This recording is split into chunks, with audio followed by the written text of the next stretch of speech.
శ్రీ గురుభ్యో నమ. శ్రీ సమర్థ సద్గురు దర్బారు సాయినాథాయ నమ. దైవం మానుష రూపేణ. అధ్యాయం 9, 2వ భాగం. ప్రొద్దుటూరు గంగిశెట్టి వెంకట శివప్రసాద్ గారు పంచుకున్న అనుభవం. నేను సీఏ చేద్దామని మద్రాసు వెళ్ళాను. అయితే స్వామివారు నన్ను వ్యాపారం చేయమన్నారు. నేను మెడికల్ ఏజెన్సీ తీసుకున్నాను. అది కలిసి వచ్చి ప్రస్తుతం ఉన్నత స్థితికి వచ్చాను. మనకు ఏది శ్రేయస్కరమో స్వామికి స్పష్టంగా తెలుసు. వారు చెప్పిన మాటను అనుసరించి నడుచుకుంటే మనకు శ్రేయస్సు కలుగుతుంది. నాకు బెల్లంపల్లి గ్రామం నుండి వివాహ సంబంధం వచ్చింది. పెళ్లి చూపులు అయినాయి. స్వామి మా ఇంటికి వచ్చినప్పుడు స్వామికి అమ్మాయిని చూపించాలని వారికి ఫోన్ చేస్తే ఎప్పుడు పడితే అప్పుడు ఎలా చూపిస్తాం అని అన్నారు. స్వామికి చెప్తే వాళ్లే మరలా ఫోన్ చేస్తారులే అన్నారు. తర్వాత వారే ఫోన్ చేసి రమ్మన్నారు. స్వామి వెళ్ళనక్కర్లేదన్నారు. కానీ నాకు స్వామి అమ్మాయిని చూస్తే బాగుంటుంది అని కొంచెం పట్టుపట్టాను. స్వామి అమ్మయ్యలు నన్ను ప్రక్కనున్న దేవుడి గదిలోకి తీసుకెళ్ళి అమ్మాయి రూపురేఖలు స్పష్టంగా ఖచ్చితంగా వర్ణించారు. ఆ అమ్మాయి అన్ని విధాలా సరిపోతుంది అని చెప్పి ఎప్పటికైనా ఆ అమ్మాయే నీకు భార్య అని చెప్పారు. తరువాత స్వామి చెప్పిన విధంగా ఆ అమ్మాయితోనే నా వివాహం అయ్యింది. నాకు ఆడపిల్ల కావాలని కోరిక. ఒకరోజు స్వామి నన్ను, ఒరే శివయ్య రారా, నీ భార్యను పిలవరా అన్నారు. ఆ రోజే అంటయింది అని చెప్పాను. స్వామి వెంటనే, అంటూ సొంటూ మీకు కానీ మాకు కాదురా, మీ ఆవిడ్ని పిలవరా అన్నారు. మేమిద్దరం వెళ్ళగానే, నీకు అమ్మాయి కావాలనుకుంటున్నావు కదరా, ఎందుకు అమ్మాయి కావాలరా అని ప్రశ్నించారు. ఏమో స్వామి, అమ్మాయి అంటే ఇష్టం అన్నాను. స్వామి, మా అమ్మనిస్తానురా నీకు, భగవతి అని పేరు పెట్టుకో అన్నారు. మీ దయ స్వామి అన్నాను.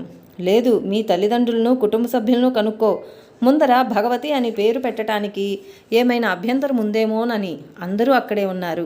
మా తల్లిదండ్రులు, మాదేముంది స్వామి, మీ మాట కాదనేదేముంది అని అంటే, స్వామి భగవతి అని పుట్టకముందే పేరు పెట్టాలా, అలా అయితేనే ఇస్తాను అన్నారు. సరే స్వామి అని మొక్కుకున్నాను. మా అమ్మను ఇస్తున్నాను అన్నారు. చిన్న కోరిక స్వామి అన్నాను.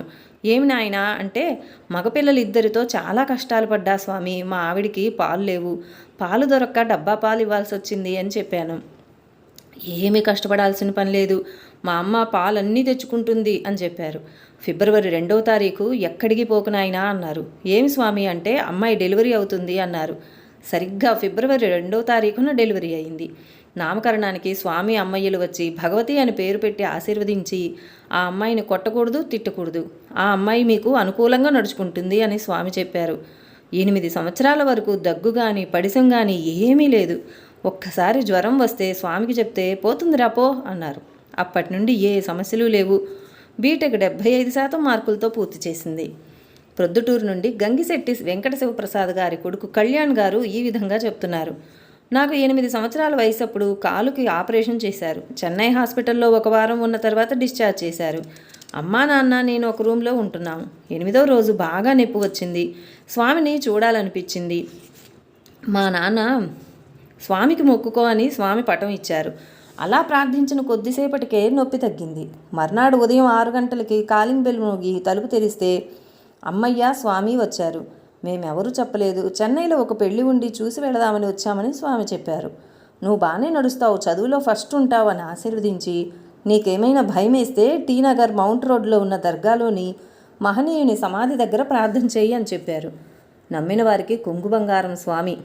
నేను బీటెక్ చదువుతున్నప్పుడు సెమిస్టర్ పరీక్షలు అయిన తర్వాత సెలవులకి క్రమం తప్పకుండా దర్గాల దర్శనానికి వెళ్ళేవాడిని.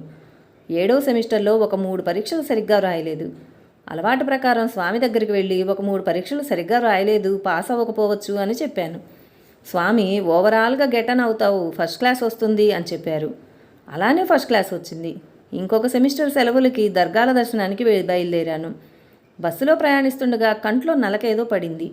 నీళ్లల్లో కడిగినా నలకపోలేదు. బాధగా ఉన్న దర్గాల దగ్గరికి వెళ్ళినందుకు స్వామి చాలా సంతోషపడి, గ్లాడ్ టు హియర్ అని, తగ్గిపోతుందిలే అన్నారు.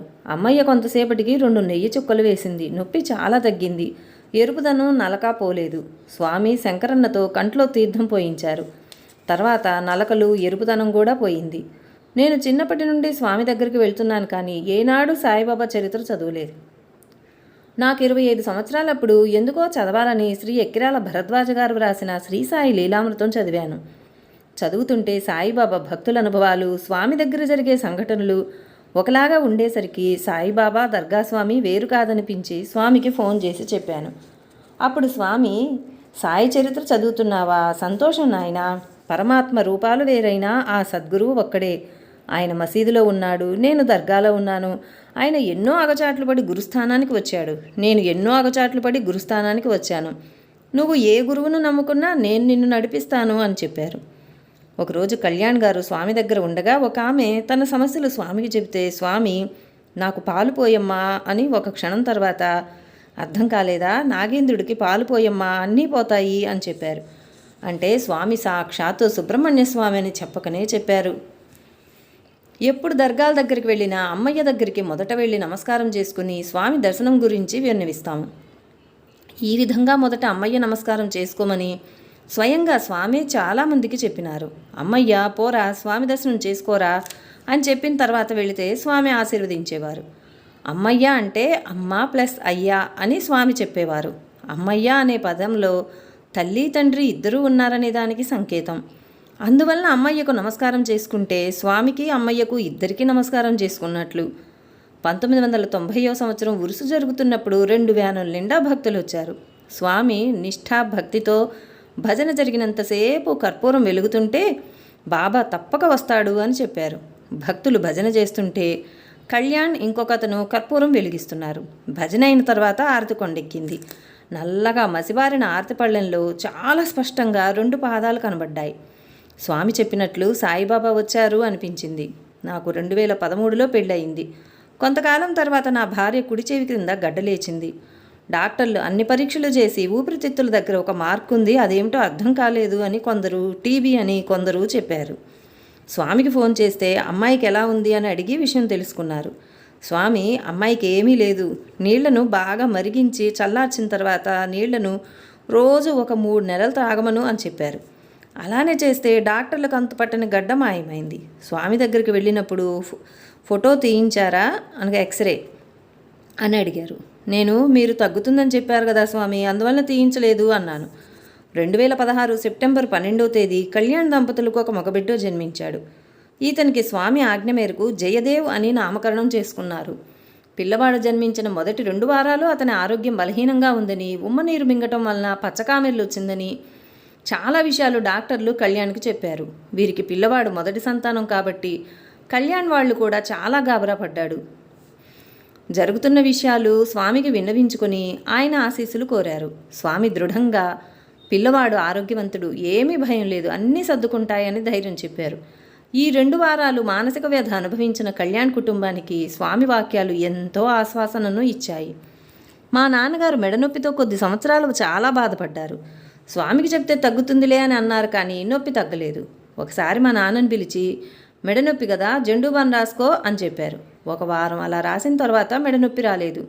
ఎందుకు 3 సంవత్సరాలు నొప్పితో బాధపడాలి? తర్వాత జెండు బామ్తో రాసుకోమని చెప్తే తగ్గటం ఏమిటి? స్వామికే ఎరుక. ఎంత బాధ ఎవరు అనుభవించాలి అనేది. అలా కొంచెం బాధతో ఎంత పెద్ద కర్మం తొలగించారో ఎవరికి ఎరుక. తిరుపతి నుండి గిరి అనే భక్తుడు దాదాపు 2 దశాబ్దాల నుండి స్వామి దర్శనం చేసుకుంటున్నారు. ఈయన వృత్తిరీత్యా ఫోటోగ్రాఫర్. దర్గాలో జరిగిన చాలా ఉత్సవాలకి ఈయన ఫోటోలు వీడియోలు తీసున్నారు. ఆయన పంచుకున్న అనుభవాలు. అన్ని విధాలా చితికిపోయిన నాకు భగవంతుడు కరుణించి లాయరు మస్తాన్ నాయుడు గారి ద్వారా దర్గా స్వామి దర్శనం చేయించారు. స్వామి స్వహస్తాలతో నేల మీద నీళ్లు జల్లి ఆకు వేసి అన్నం ఆకు నిండా పూర్తిగా వడ్డించి ఏమాత్రం వదలకుండా తినమని చెప్పారు. కష్టపడి పూర్తిగా తిన్నాను. స్వామి సంతోషంగా ఆశీర్వదిస్తూ నీకు నేనున్నాను, దేనికి దిగులు పడాల్సిన పని లేదు అని అభయమిచ్చారు. చాలామందికి అమ్మయ్య చేసిన వంట స్వయంగా స్వామియే వడ్డించి భోజనం పెట్టినారు. ఈ రకంగా స్వామి చేతి భోజనం తిన్నవారు చాలా అదృష్టవంతులు. వారికి జీవితం వడ్డించిన విస్తరి అనే సంకేతం. ఆ భోజనం తిన్నవారిని స్వామి అమ్మయ్యలు దత్తు తీసుకుని స్వయంగా వారి యొక్క సంరక్షణ బాధ్యతను స్వీకరించినట్లు. ఈ రకమైన కృప హైదరాబాద్ భానుమూర్తి రాజీవులకు కూడా లభించింది. గుమాస్తాగా చాలని జీతంతో జీవిస్తున్న నేను కేవలం స్వామి కృప వలన ఫోటో స్టూడియో పెట్టగలిగాను. పెళ్ళైన తర్వాత దర్గాల దగ్గర స్వామి 2 పళ్ళు ఇచ్చి మొదట పాప తర్వాత బాబు పుడతారని ఆశీర్వదించారు. కాలాంతరంలో స్వామి చెప్పినట్టుగానే జరిగింది. నా శరీరం ఎడమ ప్రక్క పక్షవాతం కలిగితే స్వామి చూచి ఏమీ పర్వాలేదులేరా, మందులు వేసుకో తగ్గిపోతుంది అని చెప్పారు. అలానే చేసిన తర్వాత పూర్తి ఆరోగ్యం కలిగింది. నేను ట్రస్టు భూమిలో ఫ్లాటు కొనుక్కొని ఇల్లు కట్టుకున్నాను. కొద్ది రోజులకు ట్రస్టు భూమిని ఆక్రమించారని కలెక్టరు, ఇన్స్పెక్టరు మొదలైన వాళ్ళు వచ్చి కొన్ని కట్టడాలు పగలగొట్టారు. మా ఇంటిని కూడా పగలగొట్టాలని మార్కు చేసుకుని వెళ్ళారు. కానీ తర్వాత ఎవరూ రాలేదు. 4 నెలల తర్వాత స్వామి దర్శనం చేసుకుంటే ఏమీ చెప్పకముందే స్వామి, ఏమిరా వాళ్ళేమి మీ ఇంటి దాకా రాలేదు కదా, ఎలా వస్తారా, నీవు పూజించే జగన్మాత ఉందిరా అని చెప్పేసరికి మేమంతా ఆశ్చర్యపోయాం. తర్వాత స్వామి అన్నీ గమనిస్తున్నారని తెలిసి ధైర్యము, ఆనందము కలిగినాయి. ఒకసారి చీమకుర్తి సుబ్బారావు గారి భార్యకు కామెర్ల వ్యాధి వచ్చింది. విజయవాడలోని డాక్టర్లు వైద్యం చేసి వ్యాధిని తగ్గించారు. కానీ శరీరంలో రక్తం తగ్గి నీరు పట్టి కాళ్ళు చేతులు వాచినాయి. డాక్టర్లు రక్తం పట్టే ఆహారం తీసుకోమన్నారు. అలాంటి ఆహారం తీసుకున్న ఆరోగ్యం మెరుగవలేదు. ఆవిడ నడవటానికి కూడా కష్టపడేది. ఈ సమయంలో దర్గాస్వామి దర్శనానికి వెళ్ళినప్పుడు స్వామికి తన ఆరోగ్యం గురించి విన్నవించింది. స్వామి, రక్తం చెడిపోయింది, రక్తం ఎక్కించుకో, తగ్గుతుంది అన్నారు. ఇంటికి వచ్చిన తర్వాత ఒక 12 బాటిల్స్ రక్తం ఎక్కించారు. ఆవిడ ఉబ్బటం తగ్గి ఇప్పుడు తన పని తాను చేసుకుంటుంది. స్వామి సూచన పాటించటం వల్ల ఆయన భార్య బలహీనత, కాళ్ళు చేతుల వాపులు తగ్గి ఆరోగ్యం పుంజుకున్నది. ఒకసారి 6 భక్తులు కలిసి దర్గాస్వామి ఆశీస్సులు తీసుకుని తిరుమల తిరుపతికి బయలుదేరారు. సకాలంలో బస్సులు దొరికి చాలా త్వరగా తిరుమలకి చేరారు. అంతేకాక కేవలం 1 గంటలో శ్రీ వెంకటేశ్వర స్వామి దర్శనం అయింది. ఏ పనైనా సద్గురు ఆశీస్సులతో ప్రారంభిస్తే మంచి ఫలితాలు లభిస్తాయని తెలుస్తోంది. చీమకుర్తి సుబ్బారావు గారికి చిన్నప్పటి నుండి చిన్న దెబ్బ తగిలినా చాలాసేపటి వరకు రక్తం కారుతూ ఉండేది. ఒకసారి ఆయన కుమారుడు స్వామి దగ్గరికి వస్తుంటే ఆయన తలకి దెబ్బ తగిలి రక్తం కారుతోంది. వారి కుమారుడు ఆసుపత్రికి వెళ్దామంటే ఆయన స్వామిని తలుచుకొని తడిపిన గుడ్డతో తలకి కట్టుకట్టి పట్టుదలతో స్వామి దర్శనానికి ప్రయాణం కొనసాగించారు. మార్గమధ్యంలోనే రక్తం కారటం ఆగిపోయింది. అలా జరగటం చాలా అద్భుతం. స్వామికి ఈ విషయం చెప్తే, నా పేరు తలుచుకుంటూ దర్గాల దగ్గరకు వస్తుంటే కడప బాంబు వేసినా ఏమవదు అని అభయం ఇచ్చారు. 1995లో అశ్వారావుపేట చీమకుర్తి అన్నపూర్ణ గారి కుటుంబమంతా మొదటిసారి దర్గాస్వామి దర్శనానికి వెళ్ళారు. మధ్యాహ్న ఆరతికి 10 నిమిషాల ముందర స్వామి వారిని ఏ ఊరు నుండి వచ్చారు అని అడిగారు. ఎక్కువ మంది భక్తులు తరచూ దమ్మపేట నుండి స్వామి దర్శనం చేసుకుంటూ ఉంటారు. అందువల్ల వారిది అశ్వారావుపేట అయినా దమ్మపేట అని చెప్తే వాళ్ళను గుర్తుపెట్టుకుంటారని దమ్మపేట స్వామి అని చెప్పారు. వెంటనే స్వామి వాళ్ళను మందలించి బయటికి పంపించారు. వారికి ఏం తప్పు చేశారో, ఎందుకు అలా బయటకు పంపారో అర్థం కాక మందిరం బయట చెట్టు క్రింద కూర్చుని శ్రీ గురు చరిత్ర, శ్రీ సాయి లీలామృతం గ్రంథాలు పారాయణ చేస్తున్నారు. అలా పారాయణ చేస్తున్నప్పుడు పక్కవారు చెప్పుకుంటున్నది వినటం వలన వారు అబద్ధం చెప్పారు కాబట్టి స్వామి బయటకు పంపేశారని అర్థమై మనసులోనే స్వామికి క్షమాపణ చెప్పుకున్నారు. సాయంత్రం ప్రశ్న చెప్పటానికి వచ్చినప్పుడు స్వామి అక్కడ ఉన్న సుమారు 100 మందిలో వారిని పిలిచి, మీ ఆయన మంచి పేరు గడిస్తాడు, మీ పాప మంచి మెరిట్లో విద్యాభ్యాసం చేస్తుంది అని చెప్పారు. తర్వాతి కాలంలో వారి అమ్మాయికి 10వ తరగతిలో అశ్వారావుపేట మండలంలో మొదటి ర్యాంకు వచ్చింది. IIIT నూజివీడులో ఇంటర్మీడియట్ పూర్తి చేసి బీటెక్ చదివింది. వారికున్న ఆర్థిక స్తోమతకు అంత మంచి కాలేజీలో చదివించడం చాలా పెద్ద విషయం. అది కేవలం స్వామి కృప వల్లనే సాధ్యపడింది. వారింట్లో ఒక దంపతులు అద్దెకుండేవారు. అబ్బాయి రోడ్డు వేసే ఇంజనీరు, అమ్మాయి పేరు పల్లవి. వారికి పెళ్ళై 10 సంవత్సరాలైనా పిల్లలు లేరు. పల్లవి వారు చెప్పినట్లు శ్రీ గురు చరిత్ర, సాయిబాబా చరిత్రలు పారాయణ చేస్తూ ప్రదక్షిణలు చేస్తూ ఉండేది. డాక్టర్లు పిల్లలు పుట్టడానికి అవకాశం ఉందని చెప్పేవారు. కానీ పల్లవి అత్తగారు తన కుమారుడికి 2వ పెళ్లి సంబంధాలు చూస్తుండేసరికి పల్లవి భయపడింది. అంతేగాక అదే సమయంలో పల్లవి భర్తకు ఉద్యోగంలో బదిలీ అయ్యింది. పల్లవికి ఆ ఊరి నుండి వెళ్ళటానికి ఇష్టం లేదు. కానీ అన్ని సామాన్లు సర్దుకొని మరునాడు వెళ్దామనుకుంటుంటే అన్నపూర్ణ గారు ఫోన్లో దర్గాస్వామితో మాట్లాడే అవకాశం కలిగింది. పల్లవి కూడా స్వామితో మాట్లాడదామనుకొని ఫోన్ తీసుకుంది. ఆమె ఏమీ చెప్పకుండానే స్వామి, నువ్వేమీ బాధపడకు, ఇంకా 1.5 సంవత్సరం అక్కడే ఉంటారన్నారు. మర్నాడు పల్లవి భర్తకు 2 సంవత్సరాలు అశ్వారావుపేటలోనే ఉండమని పోస్టింగ్ ఆర్డర్ వచ్చింది. 1 వారం తర్వాత స్వామికి ఫోన్ చేసి విషయం చెప్పి బిడ్డల గురించి అడిగితే స్వామి సంవత్సరంలోగా మగబిడ్డ పుడతాడు అని చెప్పారు. అలానే స్వామి దయవల్ల పల్లవి గురు పూర్ణిమ రోజు మగబిడ్డను ప్రసవించింది. డాక్టర్ రామచంద్రారెడ్డి, డాక్టర్ లీలావతి దంపతులు రాయచోటి వాస్తవ్యులు. వీరు రాయచోటిలో ఒక ఆసుపత్రి స్థాపించి దాని ద్వారా ఎంతోమందికి వైద్య సేవలు అందజేస్తున్నారు. ఈ ఆసుపత్రిలో స్త్రీలకు ప్రసవాలు, ఆడవారి సమస్యలకు వైద్యం చేస్తారు. వీరికి 1998 సంవత్సరంలో డాక్టర్ సుబ్బారెడ్డి గారి ద్వారా స్వామి పరిచయం, దర్శనం కలిగింది. డాక్టర్ లీలావతి గారు స్వామితో, స్వామి నా తమ్ముడు ఇంట్లోని సమస్యలకి పారిపోయాడు, ఎక్కడ ఉన్నాడు అని అడిగితే స్వామి రాయచోటికి 20 కిలోమీటర్ల దక్షిణంలో ఉన్నాడు, తనంత తానే వస్తాడు అని చెప్పారు. అలానే స్వామి చెప్పినట్లు 1 నెలకి వచ్చాడు. డాక్టర్ లీలావతి గారు, స్వామి మా తోటలో పాములు తిరుగుతున్నాయి అంటే మీ పూర్వీకులు నాగదేవతను ప్రతిష్ఠించారు అని స్వామి చెప్పారు. స్వామికి ఎప్పుడో కొన్ని తరాల క్రితం జరిగిన విషయాలు కూడా తెలుసు. వీరు రాయచోటిలో హాస్పిటల్ కట్టించడానికి శ్రీ స్వామివారు అమ్మయ్య గారు వచ్చి శంకుస్థాపన చేశారు. అప్పటి నుండి ఆ ఆసుపత్రి ద్వారా ప్రజలకు ఎంతో సేవ చేస్తున్నారు. అంతకుముందు వారికి కొన్ని సమస్యలు ఉండేవి, కానీ స్వామికి సమర్పణ చేసిన తర్వాత అవన్నీ తీరిపోయాయి. వారికి 2 ఆడపిల్లలు. స్వామి చెప్పినట్లే వారి పిల్లలిద్దరికీ ఎంసెట్లో మెరిట్ కోటాలో సీట్ వచ్చింది. వీరి పెద్ద పాప భార్గవి పీజీ కోర్సు చేసింది. వారిద్దరి పిల్లలకి స్వామి పెద్దరికం వహించి సంబంధాలు ఖాయం చేశారు. అందరూ హాయిగా ఉన్నారు. పెద్ద పాపకి పెళ్ళైన 2 సంవత్సరాల దాకా పిల్లలు పుట్టలేదు. స్వామికి విన్నవిస్తే 1 సంవత్సరం లోపల మగపిల్లవాడు పుడతాడు అని చెప్పారు. అలానే జరిగింది. వారి పెద్దల్లుడు కూతురు స్వామి అనుమతి మరియు ఆశీస్సులతో రాయచోటిలో మెడికల్ ప్రాక్టీస్ పెట్టుకున్నారు. చిన్న కూతురు గర్భం ధరించి 3వ నెలలో డాక్టర్ స్కాన్ చేసి పిండానికి హార్ట్ ప్రాబ్లం ఉంది అని చెప్పారు. స్వామి దగ్గరికి వెళ్ళి చెబితే స్వామి ఏమీ లేదు, అమ్మయ్యతో పిల్లాడు ఆడుకుంటున్నాడు, ఆపరేషన్ అక్కర్లేదు, ఏం చెయ్యొద్దు అని చెప్పారు. కొన్ని రోజుల తర్వాత మరలా స్కానింగ్ చేయిస్తే డాక్టర్లు పరీక్షించి అంతా పర్ఫెక్ట్గా ఉంది అని చెప్పారు. నెలలు నిండాక ఆరోగ్యవంతమైన మగపిల్లవాడు పుట్టాడు. డాక్టర్ లీలావతి గారికి కొన్ని సంవత్సరాల క్రితం ముక్కుకి తలకి పెద్ద ఆపరేషన్లు జరిగాయి. తర్వాత గొంతుకు పెద్ద ఆపరేషన్ చేయాల్సి వచ్చింది. స్వామి ఆశీస్సులు తీసుకున్నారు. ఆపరేషన్ రోజు స్వామి ఫోన్ చేసి నీ దగ్గరే ఉన్నాను, దత్తాత్రేయుడున్నాడు, భయపడకు అని ధైర్యం చెప్పారు. ఆపరేషన్ విజయవంతంగా అయ్యింది. డాక్టర్ లీలావతి గారి అమ్మగారు చనిపోయిన తర్వాత సంవత్సరీకం అయ్యేదాకా యాత్రలు చేయకూడదని చెప్పారు. మనస్సులో స్వామి చరణాలలో సమస్త తీర్థాలుంటాయని తలచి స్వామి దర్శనానికి వెళ్ళారు. స్వామి గురుగీత పుస్తకం ఇచ్చి డాక్టర్ లీలావతి గారిని చదవమన్నారు. దాంట్లో పార్వతీదేవికి పరమేశ్వరుడు ఇలా చెబుతాడు, సద్గురు చరణాలలో సర్వతీర్థాలు ఉంటాయి. ఆయనకి పాదాభివందనం చేస్తే అశ్వమేధ యాగం చేసినంత ఫలితం లభిస్తుంది. తర్వాత స్వామి ఖర్జూరం పండ్లు ఇచ్చి ఇవి మీరే తినాలని చెప్పారు. అలా వారి మనసులో తీర్థక్షేత్రాలకు వెళ్లాలన్న కోరికను తీర్చారు. తరువాత కొంతకాలానికి స్వామి ఆశీస్సులు తీసుకుని కాశీకి బయలుదేరుతుంటే స్వామి 5,000 రూపాయలు ఇచ్చి కాశీలో గాన్గాపూర్లో అన్నదానం చేయమని చెప్పి మీకేమైనా ఇబ్బంది వస్తే అమ్మయ్యను తలుచుకోండి, వెంటనే పని జరుగుతుంది అని చెప్పారు. కాశీలో వారిద్దరూ వేర్వేరు క్యూలలో దర్శనం చేసుకోవాల్సి వచ్చింది. దంపతులు ఇద్దరం కలిసి దర్శనం చేసుకోలేకపోయామని అమ్మయ్యను తలుచుకున్నారు. వెంటనే ఒక పోలీసు ఆఫీసరు అంతమందిలో వారిద్దరిని మాత్రమే ఒకే క్యూలో పంపించి దర్శనం చేయించారు. వారు వైష్ణవీదేవి దర్శనానికి ఆవిడ చెల్లెలి కుటుంబంతో కలిసి వెళ్ళారు. దర్శనం చేసుకుని వచ్చేటప్పుడు వారు విడివడి ఆవిడ చెల్లెలి కుటుంబ సభ్యులు కనపడలేదు.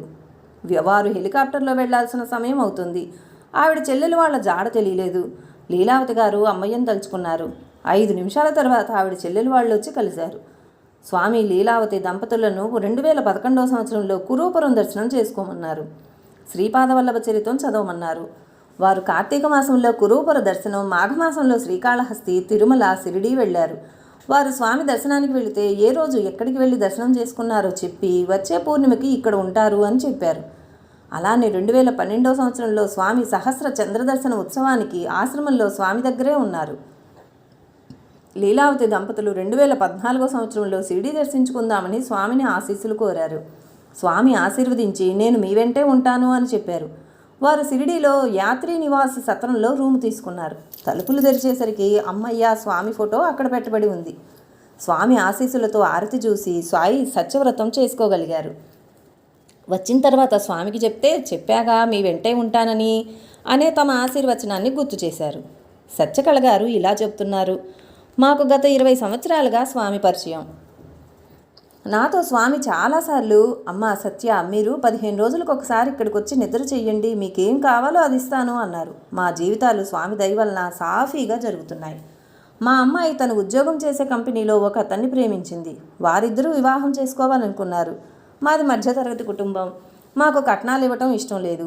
ఈ విషయాన్ని అబ్బాయి తల్లిదండ్రులకు తెలియజేశాం. మా వారు కష్టపడి హైదరాబాద్లో కొనుక్కున్న ఫ్లాటు మా తదనంతరం మా అమ్మాయికి ఇవ్వగలము అని చెప్పాం. దానికి వారు అయిష్టంగానే సమ్మతించారు. ముహూర్తాలు మాట్లాడుకునేటప్పుడు ఆడపడుచు కట్నం దగ్గర పేచీ వచ్చింది. మాకేమో ఆడపడుచు కట్నం ఆనవాయితీ కాదు, వారేమో కావాలని పట్టుబట్టారు. ఈ స్పర్ధ వలన అబ్బాయి పెళ్లికి వద్దన్నాడు.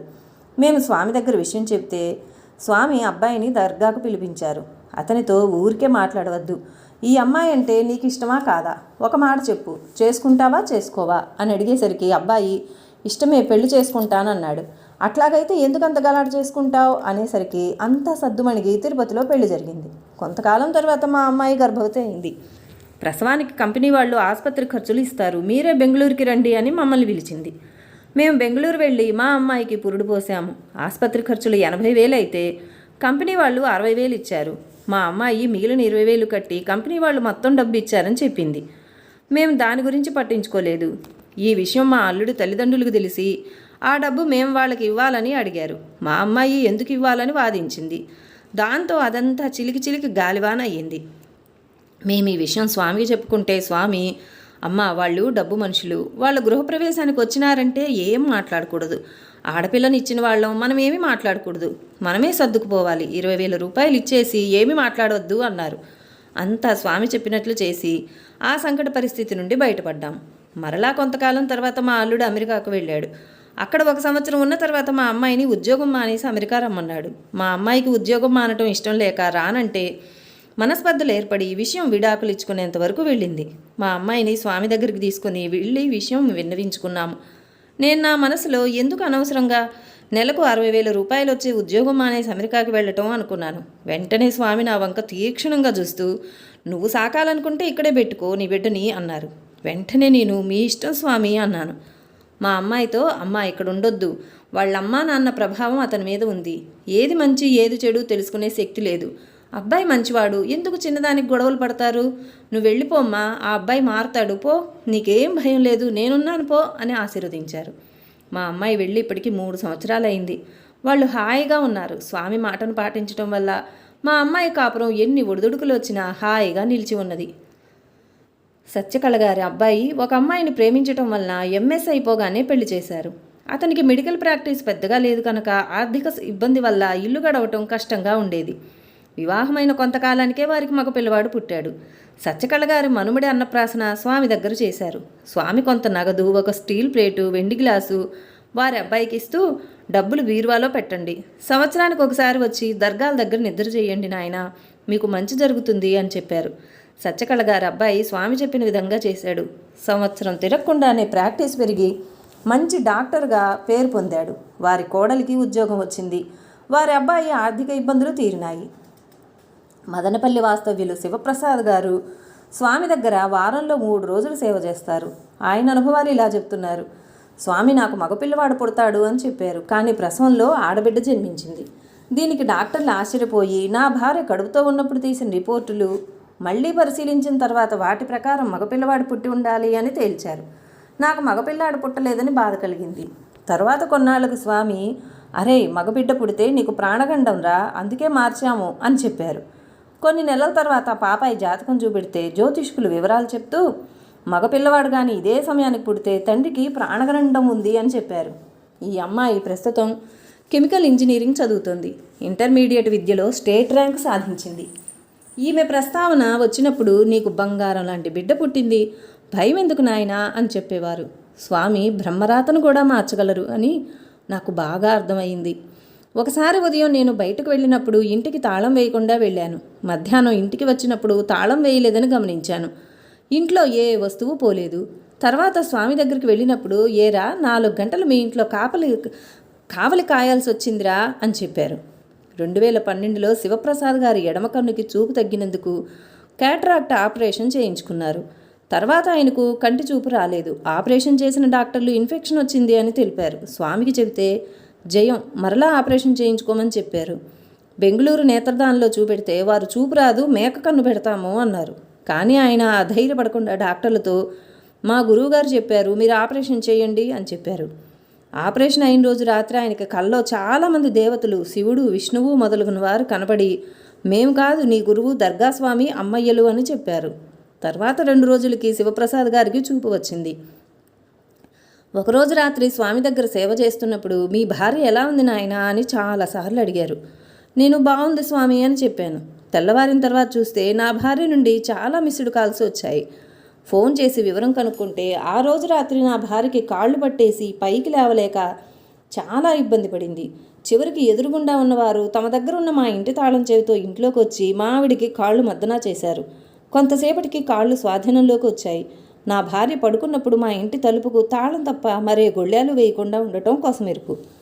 ఇదంతా స్వామి గమనిస్తూ తమను సేవించే వారి బాగోగులు నిరంతరము కనిపెట్టుకుంటారు అని నేను దృఢంగా తెలుసుకున్నాను. ఒక వ్యక్తి జీవితంలో అతని తల్లిదండ్రులు పోషణ చేసినట్లుగా మరెవరూ చేయలేరు.